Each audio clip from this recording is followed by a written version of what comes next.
Okay, welcome back. I guess I think the second part is not so theoretical. Let's see. So maybe first of all, end this part again. Maybe the overview which you already saw as to about these efficiencies. So maybe to have another look. So we were discussing basically the application efficiency. And then we split it up there on communication efficiency in the load balance, serial performance, and communication overheads.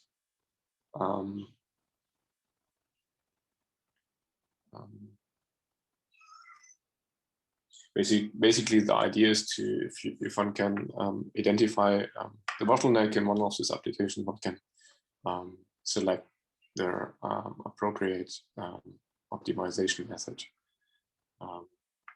to speed up the application.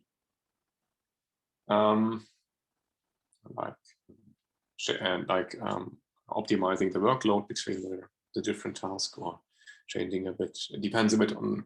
I mean, in many physical applications, you use, if you have. I mean, okay, in my field, you have basically a homogeneous distributed lattice. I mean, you don't really have special regions in your box which are which have a heavily workload. So the parallelization is very fine.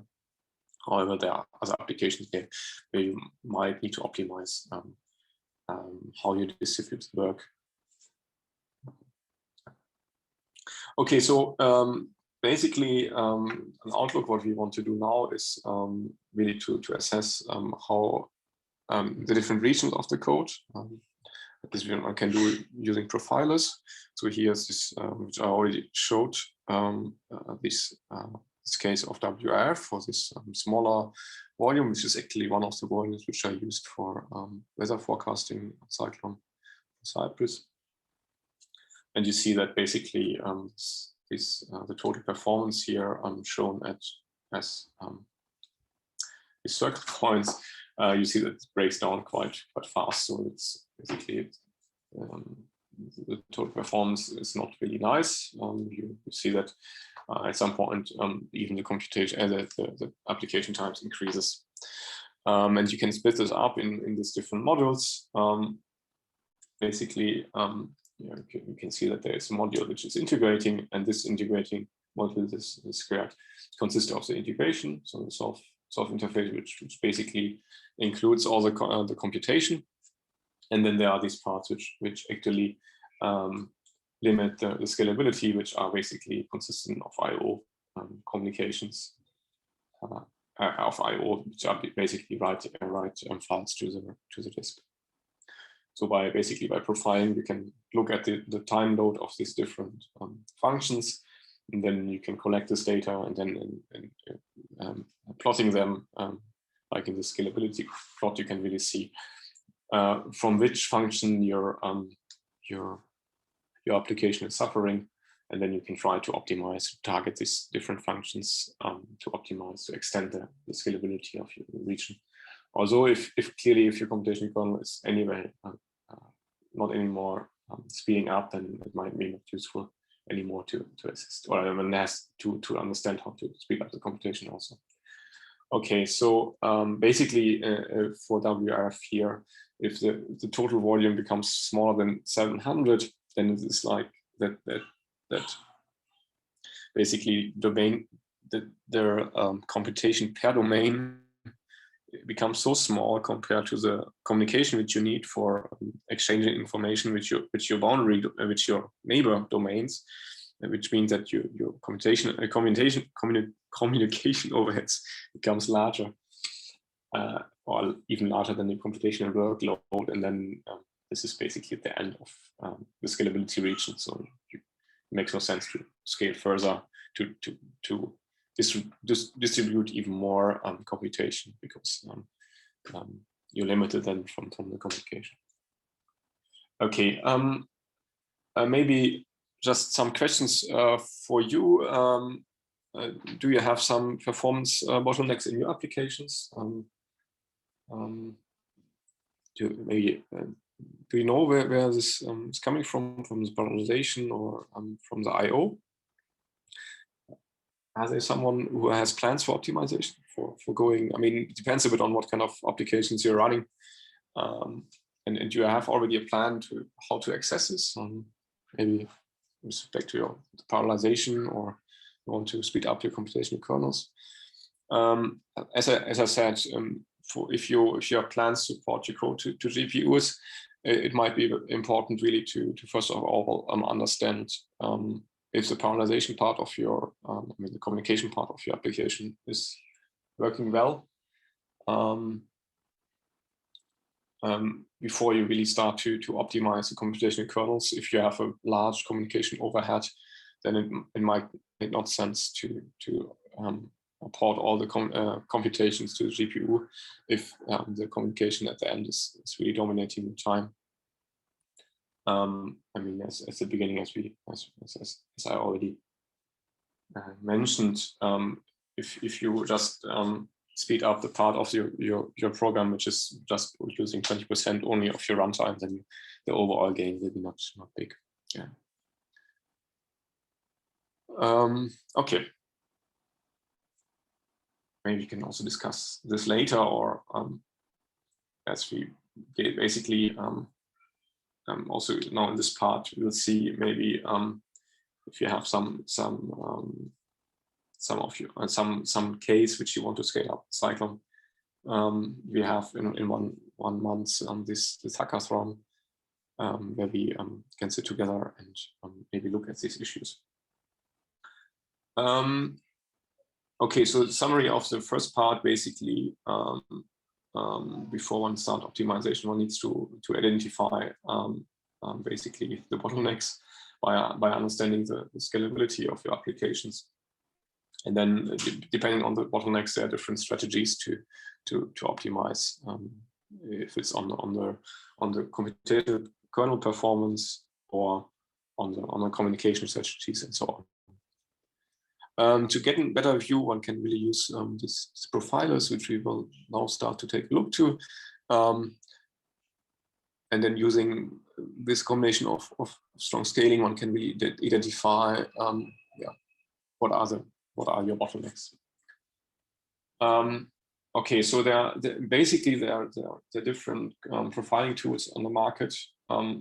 As I said, I follow more or less this Center of Excellence Bob, which also have some tutorials and regular webinars on these profiling techniques. Here are just a couple. I mean, this is basically a Center of Excellence, I think, coordinated by Barcelona Supercomputing Center, so BSC, which have a couple of these tools. As you can maybe see also in this link, and there are tools from the Jülich Supercomputing Center, and we will talk here and discuss CaSToRC, which is basically also from Jülich, but there are different tools available. I think the ones which are listed here are open source. There are also some tools from Intel and NVIDIA. For which you can use to profile your applications. Okay, CaSToRC stands for Scalable Performance Measurement Infrastructure for Parallel Codes. It's a highly scalable and easy to use tools suited for profiling, event tracing, and online analysis of HPC applications. Comes with some additional analysis tools, which you can see here on the web page. Basically, CaSToRC, MPI-IO, Tau. And what we will see here, I will show you how to open this with Cube 4 to understand or to see numbers. It's currently available. CaSToRC is available on Cyclone. Let me log in.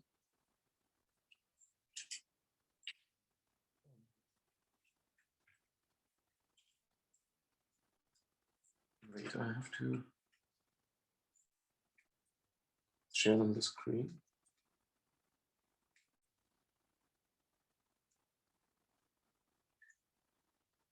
It's here. And I guess it's useful to, no, I'm sorry, wrong. I guess like this, you can see it. Yeah. Yes. I mean, if it's too large, we can decrease it again. Okay, so basically, now you, it's a great thing. You cannot, if I share my screen, you cannot see the slides. Anyway, I just copy this stuff, which is, I mean, the module is CaSToRC. You can get a view of the modules with the command show, then you get some additional information about, yeah, basically what is written in for the module. Some information of the module you can show with this command, module show CaSToRC. This is maybe also useful for other applications if you want to understand where the libraries passes are, or where the compiler you can the directories are. This can be useful. Yeah, basically you get some information which I already mentioned to you. Yeah, for example, I mean, I guess in this case it's not so important, but if you go later to HDF5 or so, and if the library path is not correctly set in your environment, then this is one of the options to really get knowledge about the where to find the installed files. Depending on the computer, this can be sometimes a bit tricky. Okay. So what we will do here, now I have to, this is the best way.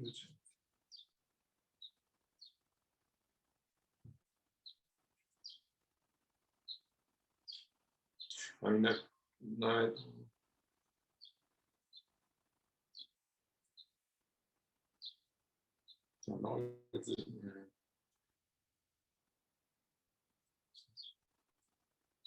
sorry. Now, I mean, I will go using our basically I will use a benchmark suite to show you a bit how to profile this. I have to update, I guess, the path, which is not correct in this on this slide, but I showed you this at the beginning, and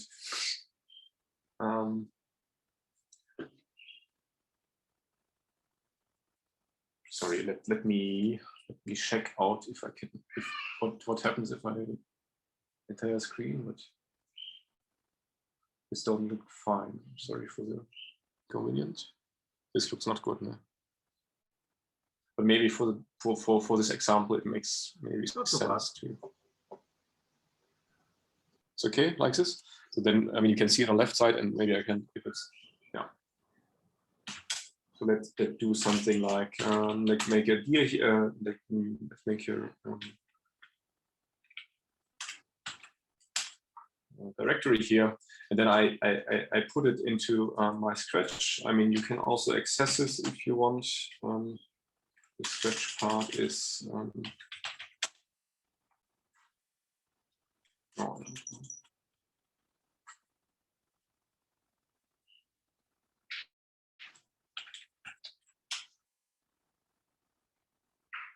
is this one here. So copy this R of, and then I put it in CC, and then I put it in CaSToRC, where you probably can, yeah, I put the tar file here. I mean, if you can text the path in Zoom so people can see it as well, if they can copy it or if they have access.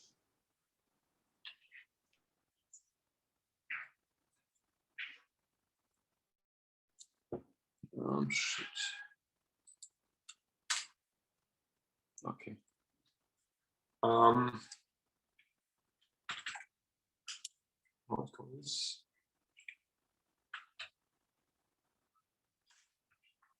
So I copied just it to my home folder, where I was creating a folder.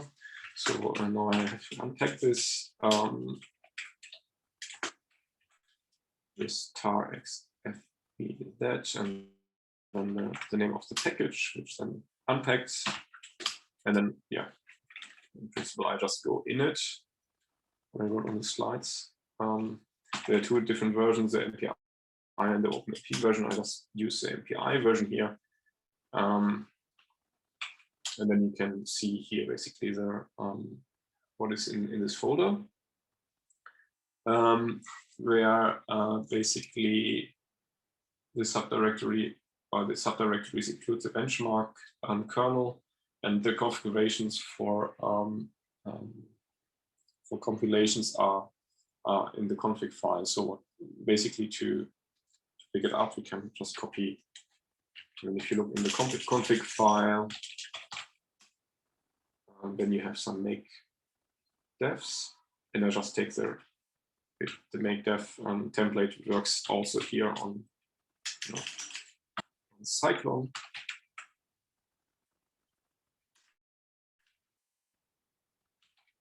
So just the make file just includes make dev in config. So you have to create this, and then if you look into the make dev, you can see you can set the compiler and compiler flags. So let me change the slide. So basically, you have it's a Fortran code, so you have to set the Fortran compiler, which you can see here. It's an MPI-F90, and then you have the flags for the compiler here. It's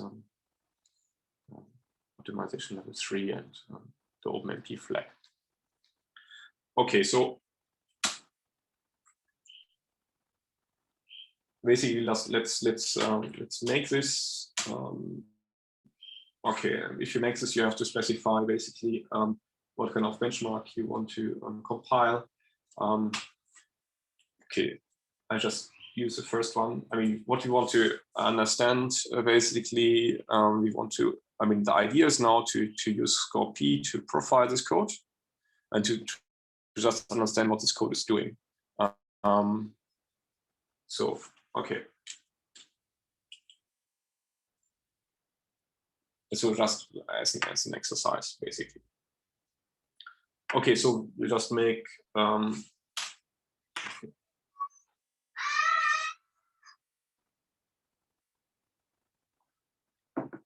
this kernel, and then this is generated in the binary folder. If you take a look in binary, then you see there's this executable which we just generate.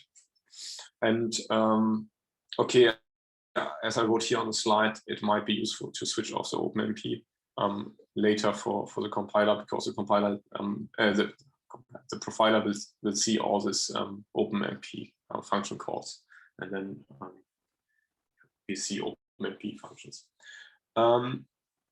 Okay, so let's run this kernel. So I just generate a run folder, and then I guess I have on the Scratch, where on in the same path which I copied into the chat. I have also submit script. I mean, just a basic one. I guess you already learned. You already have some, so you can also use a different one. You take a look.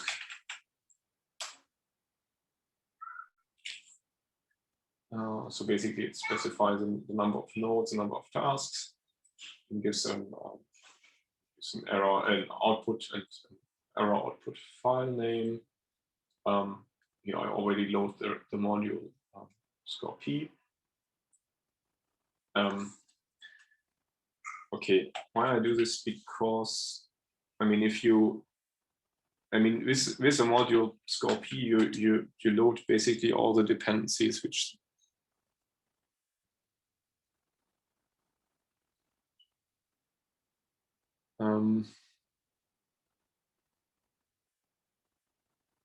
if you can add them on, you mean as a PDF file also?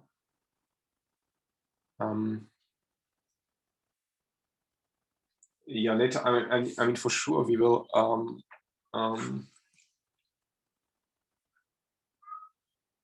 In the moment, I just have.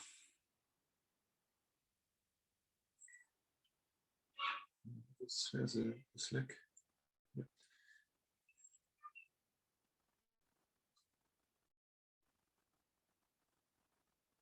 In the moment, I have the problem. I just have a first version which is not so nice. I can add this here, but later I have to make this more cleaner.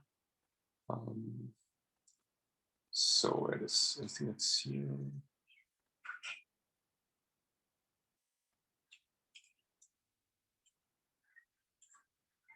Okay, it's uploaded. Okay. I think it needs some time to get uploaded. Later the version will be better. So this is just a print out of the screen of the PDF file. So somehow the title and so on is gone, but maybe for seeing the basic commands is fine. Yeah. So okay, but it doesn't work, to be honest.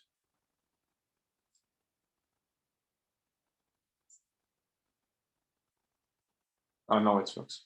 I mean, yeah, now you can see it. As you see, the titles are. Later the version will be better. So, but maybe for now it's okay. I hope. Okay. Okay. So if you just wanted to mention if you load the score P model,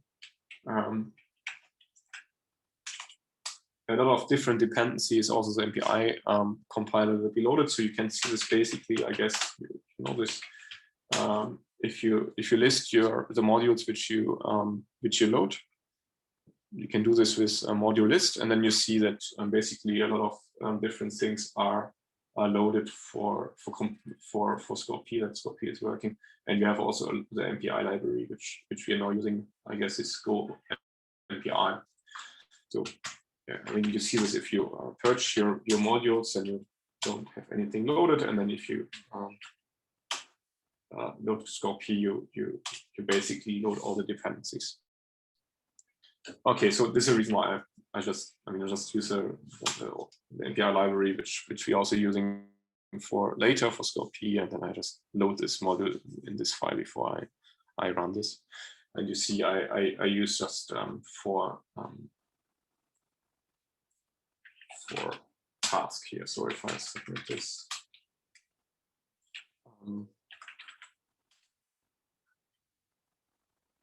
Basically, probably it's fast. It generates now this these two outputs. You can take a look into this. We'll basically see iteration and the number of zones, the total mesh size, and then you get some performance number, like a number of iteration. I mean, a number of iteration was anyway before, but the number of the time in seconds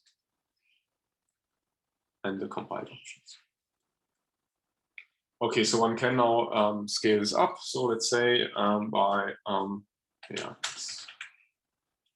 just okay, now make a scaling maybe by just using a for loop here. What I wrote on the screen was J1742, and then one has to change the number of tasks here.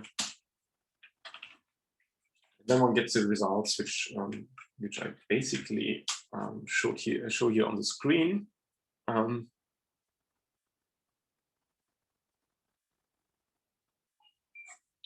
what you see is basically that this application is stuck after 20 number of processes.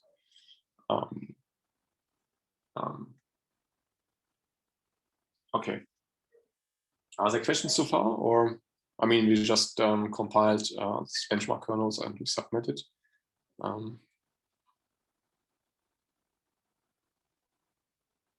Okay, there's something in the chat. Yes. Okay.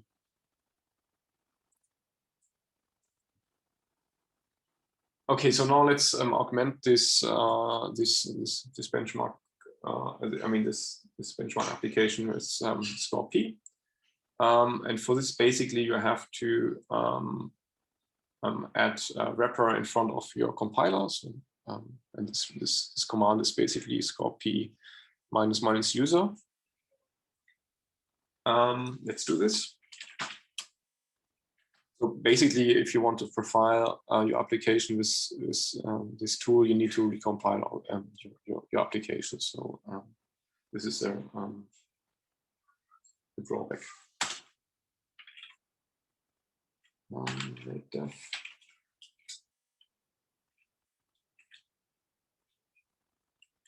So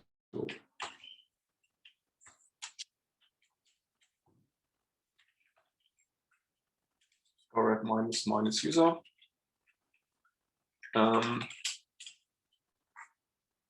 Okay, then we make it clean. And we generate this with this wrapper from CaSToRC, where you see that now basically in front of the, I mean, these are the compiling commands, and then in front of the MPI-90, this command is appearing.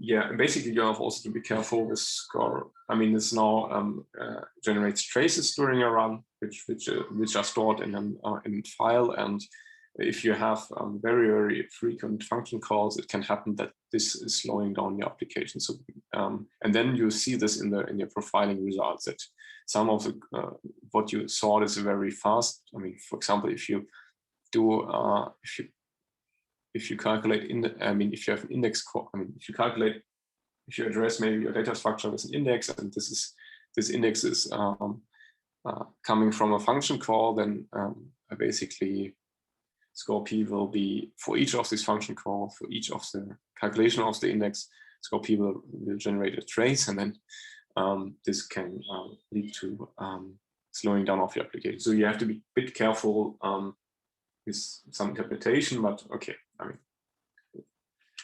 okay. So let's take a look to run, I guess. So let's run this.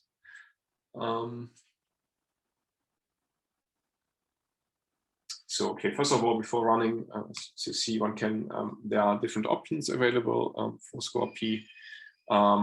Basically, you can show this by, I mean, storage info config variables. So basically, the configurations is done with environment variables, which you can set before you start the application. So basically, you can do this in your submit script. And what kind of variables you can set? You can just, for example, see using this command. So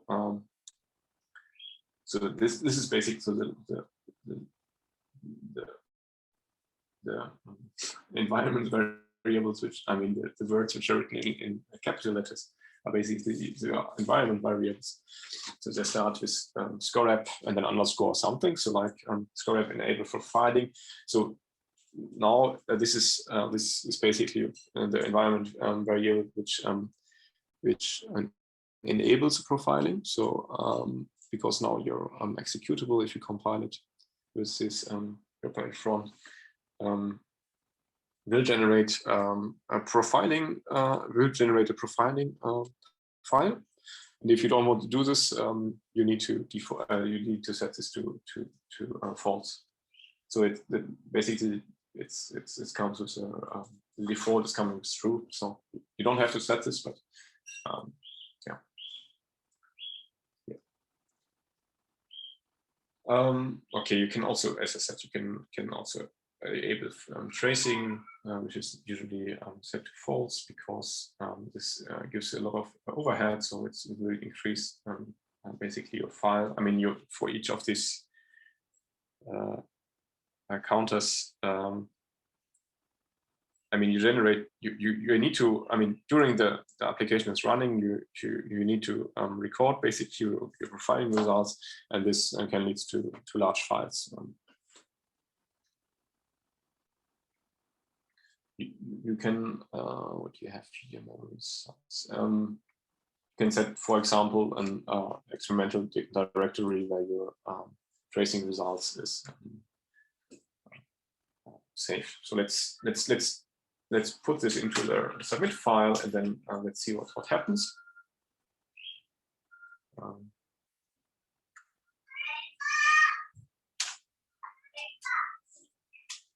For example, let's call this store P just as directory results, for example, and then let's run the application again.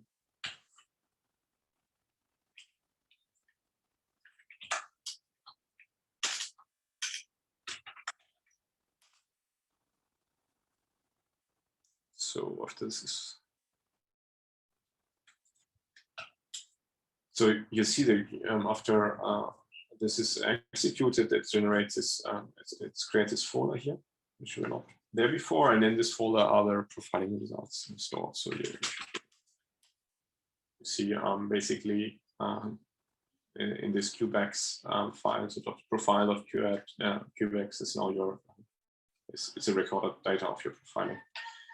And this can be visualized now. We can do this using basically here on the bash, so we can use score, where you get basically an output, an overview of your application. If you enable tracing, you get also information how big your tracing event record will be. So it will be here around 1 GB. So if you enable this, and then you get large files, and you get a breakdown of basically of how, I mean, if you look here, you get a breakdown where the time is spent, and yeah, how much, for example, how much functions you visit, how much, and then okay, in all, it's in principle it's saved everything, and then there's a breakup of this region into OpenMP, and then MPI and computation. Yeah.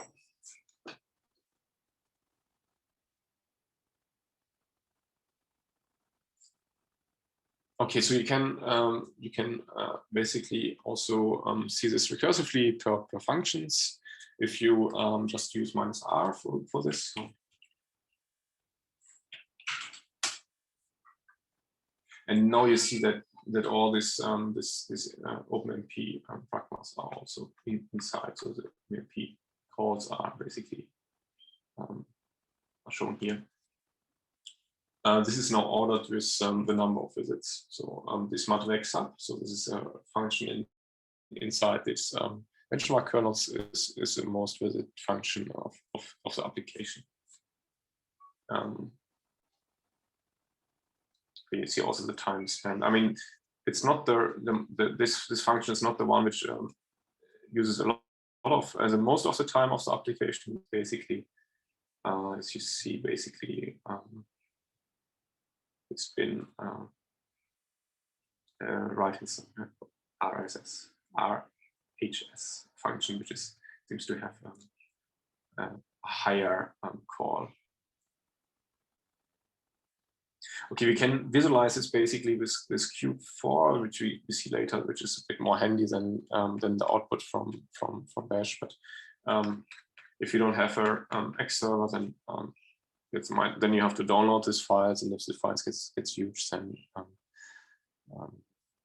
yeah, then this is also yeah, tricky for your own computer. Okay, so basically to reduce the size, if you want to do tracing, you can basically generate a filter. I mean, are there questions so far? I mean, if you have questions, just so you can add filters. So, for example, this one here. Now you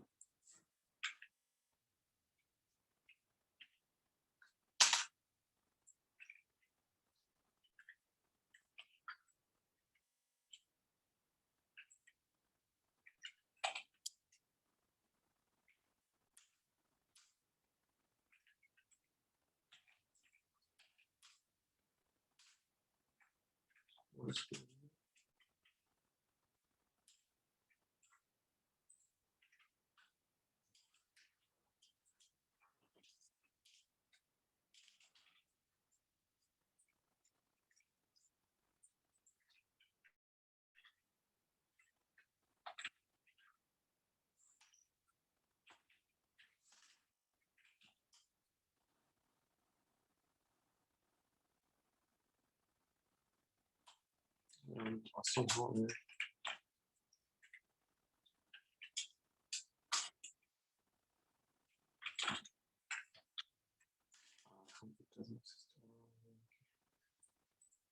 sorry, I mean, I just generate this here. Okay.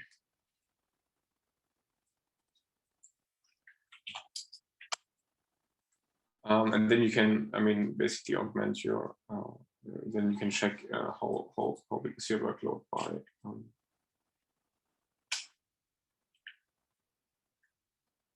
by doing -f, and then you see that these numbers would reduce. Yeah, before it was. I mean, if you exclude the ones which you see it here, which you would exclude from the tracing, with some minus signs, you see that if you would use this filter, I mean, if you would just say, okay, please don't scan these functions here, which appears as the ones which are the main frequent ones, the tracing files would be much less, would be only 8 MB in this case. Okay, so one can just, okay, there's a 2 exports, so one can just do this now with okay, now use this also for running by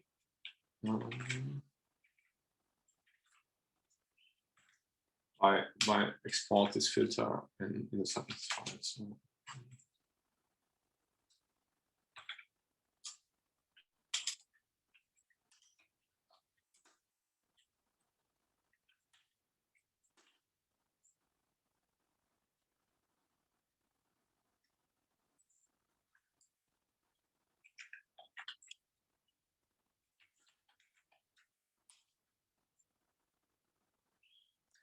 okay, so let me just generate some results for different number of polarizations. So let's do again a loop and then generate some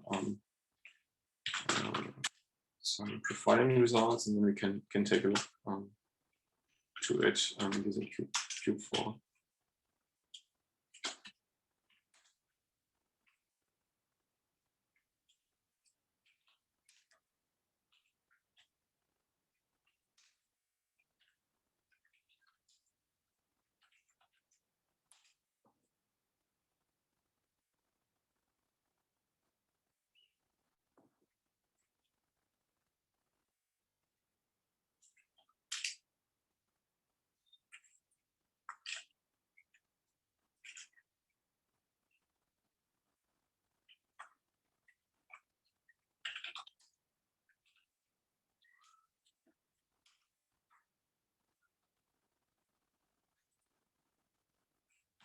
Okay, so let me download this these files to my local computer.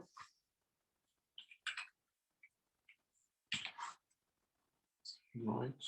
Yep.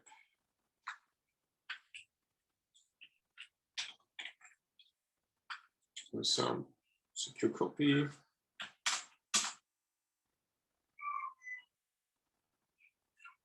Okay, so let's it's readable now. Okay, so there's this basically this Cube 4 tool, which you can also download from the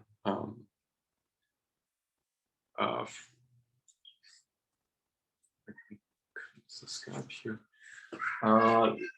which you can also download from this this web page, where also the SCORP and other tools are available. So there are versions for Linux, but also for Windows and a Mac.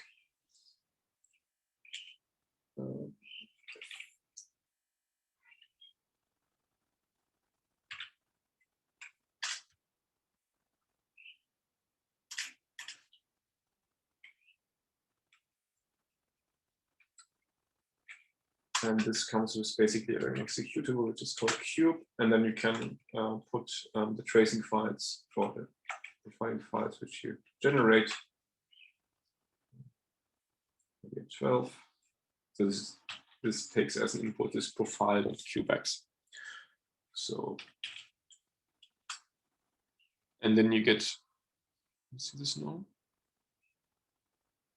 Then you get basically an overview over the applications. Maybe I just let me concentrate this.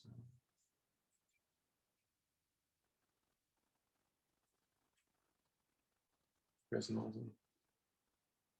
Ah, here. Sorry.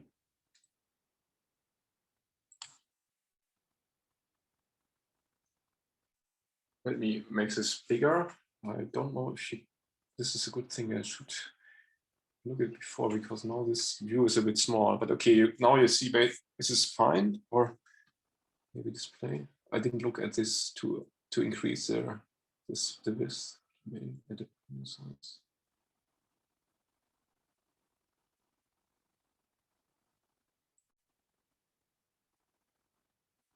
I don't find it in the moment. Sorry.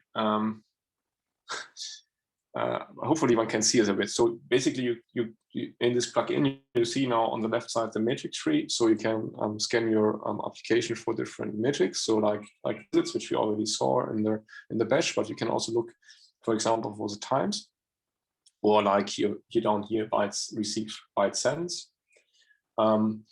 There are also other metrics like I/O. I mean, this benchmark basically don't do I/O, so you don't see anything here. And the other matrices. So let's say maybe we are interested in the time. Then you see on the right side basically the call tree of the application. So okay, this is the main application. It's the application name. So if you open this, basically you get a tree of the function calls, which is done in the application. So and you see from the colors. So blue is basically very low percentage, and red is high percentage. From the colors here, you see what things are mainly used during the runtime. So you have this setup of MPI, which took actually some time, 1.16 seconds, and then there is this function which is called ADI. Basically, this is the one which do the integration or do the solve of the application, and then which looks very small here. Which appears also later if one goes to higher parallelization, gets some more time is this exchange boundaries here. And okay, so then basically you can see from this, I mean, this is basically the call tree, so you can take a look for a specific parallelization, where is time spent in which function. And then on the right side here, you can basically look this up. This is now an application which was running with 4 MPI tasks. And then you can basically see here, if you go, for example, if you close this tree again for this ADI, you see here what of this time spent is, how much of this 3.3 was spent in application in rank 0, what of this is spent in rank 1 on task 1, and so on. So you see basically this is very well distributed here. So this seems that that the serial workload is well managed in this application. You get also here some statistics, so you can you get this overview over there, how this how the means of the total runtime is distributed. So if this is very small, then this is all the different tasks seems to have the same work. Okay, for application with 4 MPI tasks, this is very easy to see that this is well distributed. But if we talk about applications which maybe run on 1,000 MPI tasks, then it's difficult maybe to detect imbalances. But this would be possible by looking at this. Then there are other metrics like, for example, the communication. So if you look here at byte sense, you see that the call tree here basically changed because in this solve there is no communication done. However, in this exchange boundaries, there's actually some communication happening. Basically, here is just how many bytes were sent from each or from all the whole application. So you can put this off. You can look what actually what is the one which is sending the bytes, and this function is MPI function, which is MPI-IO send, which is a non-blocking function. And then you can see also if this is well distributed. This is now in bytes, the metric here. If how this is distributed, you see that, for example, MPI rank 0 has a small deficit in sending bytes relatively. Receiving the same, so not the same, but receiving, you see actually that most of the time is spent here in MPI wait. So MPI receive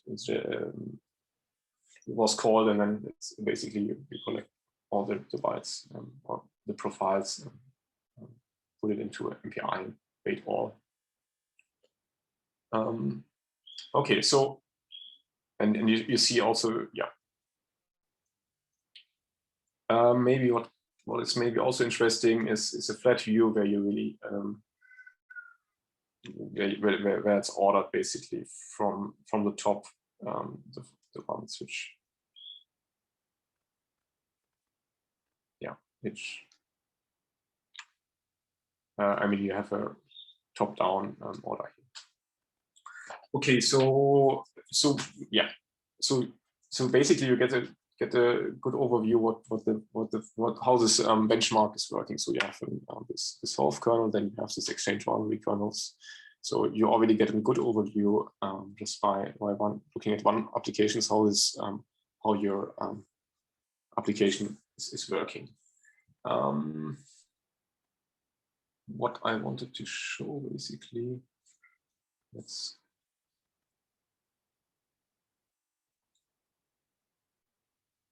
open this one here. I guess this is now an application with more than, it's 10.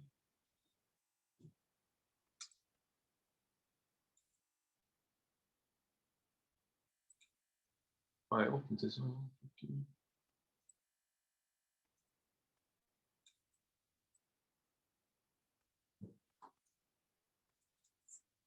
Okay.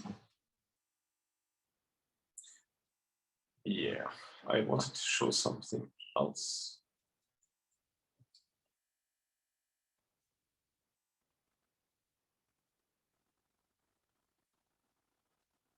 I thought I run more than, yeah, this is not a bit.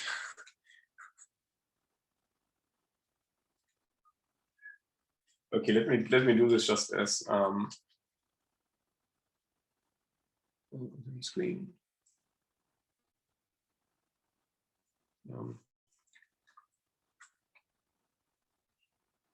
so around the 20. Okay.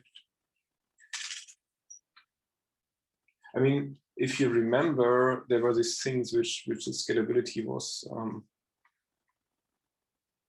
stuck after let's say 16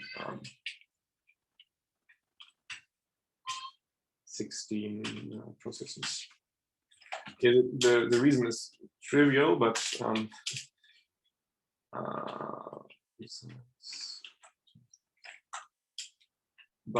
so there are better ways to find this out than just to profile your application.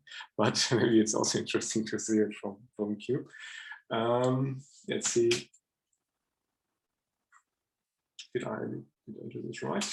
If you have questions or remarks, please. I mean, I think we reach very soon the end of the session. So if you have something.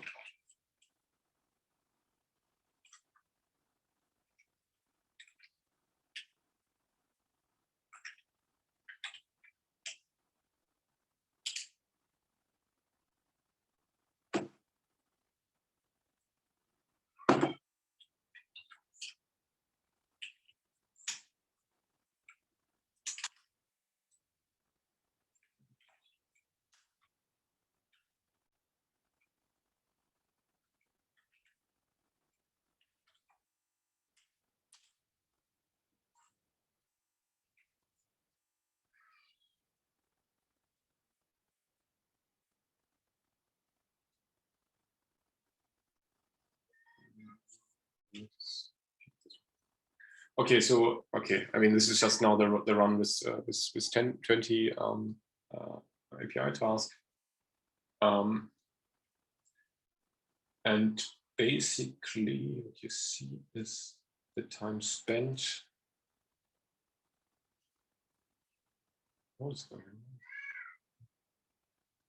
on? The time spent, for example, in the integration scheme, and if you look on the right side, you see that basically the task 16 to 19 is not working. So you see an imbalance in the MPI task. You generate 20, but only 16 are working, and this is just a limitation of I mean, the reason is simple, because it's a limitation of this benchmark kernel. Because of the size which is used, it's a 4x4. You can only parallelize it to 16 MPI tasks. I mean, you see this also in the output file, so you don't need a profiler for understanding this. But it might be nice to see that you see this. I mean, that you can also see it from Cube here. And okay, especially if you would have imbalances, you would detect this, for example, in this function here. You see that these ranks here are idle and not working at all. And okay, what is also shown here, that you have this okay, the task. So now the MPI barriers, basically these guys here which are not working because they're excluded from the work are waiting then for the others. So we have this imbalances. What might be also useful is when you can access tools here to calculate parallel efficiency, the load balance and the communication efficiency in Cube, so which we basically discussed in the first section of this session today, where you can also see that basically the parallel efficiency is quite poor because actually there are 4 MPI tasks are not working, so it makes sense that this matrix is now small. Basically, this would be different if you go to the other case, for example, which we opened at the beginning. I guess here, how many we run here on 4.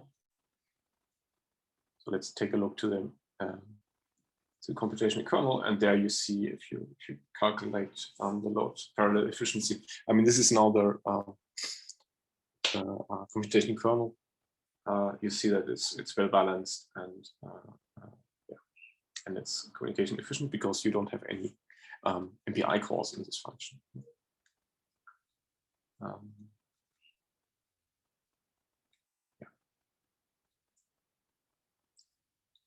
Okay.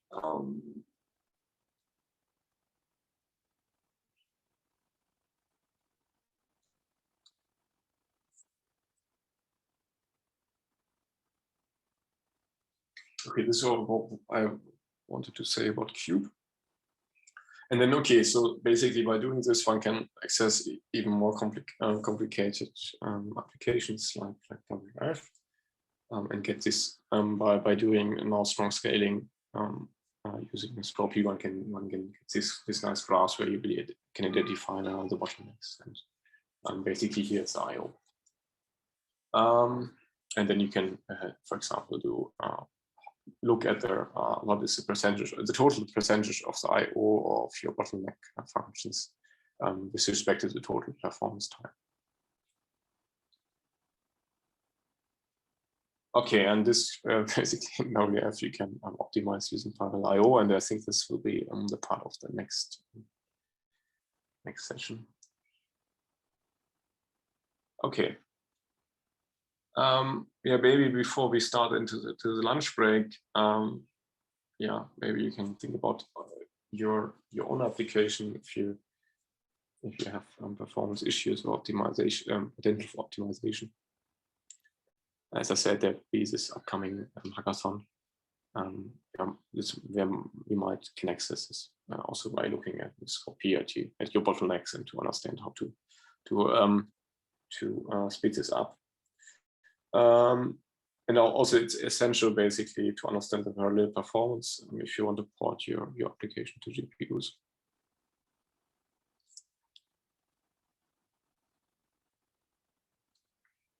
Okay, I guess we'll do a lunch break for 1 hour and then we come back. And, okay, thank you, Jakob. So we are back at 1:30. We begin. Thank you for now, everyone. Yes. Are there in general questions or remarks or something to point out?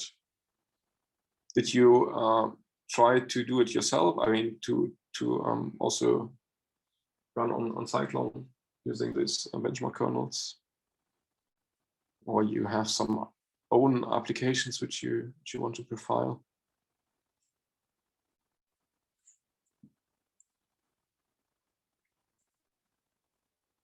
Don't worry. I mean, you can.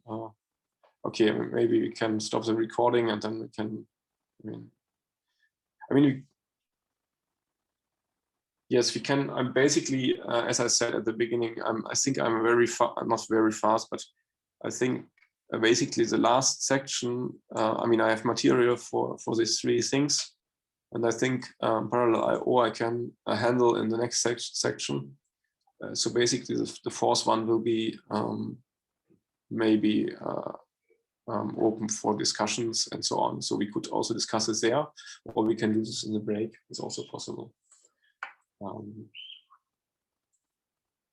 I